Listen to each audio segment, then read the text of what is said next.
দর্শক এই বিষয়ে আরো জানাতে আমাদের সঙ্গে যুক্ত হচ্ছেন সহকর্মী আব্দুল সালাম বাবু। বাবু, আমাদেরকে জানাবেন যে প্রধানমন্ত্রীর আগমন ঘিরে নেতাকর্মীরা কি বলছেন এবং আরো জানাবেন সেখানে কয় স্তরে নিরাপত্তা ব্যবস্থা জোরদার করা হয়েছে।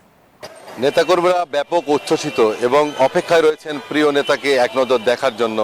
দীর্ঘ সময় পর তিনি বগুড়ায় আসছেন। গেল 29শে জানুয়ারি তিনি বগুড়ায় আসলেও প্রধানমন্ত্রী হিসেবে প্রথমবারের মতো নিজ জেলায় আসছেন।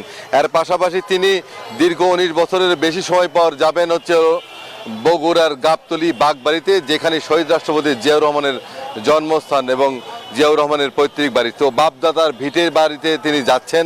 গাবতলী এবং বগুড়ার মানুষের মাঝে ব্যাপক উচ্ছ্বাস উদ্দীপনা দেখেছি।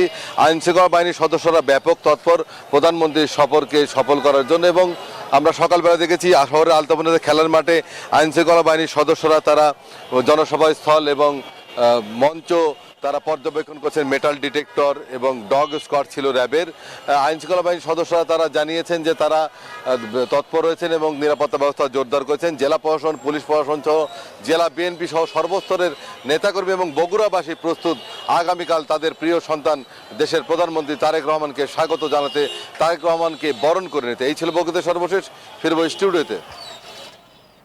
ধন্যবাদ আপনাকে। 200-র বেশি সার্ভিস ও ফিচারে লেনদেনের সব বিকাশ অ্যাপে সম্ভব।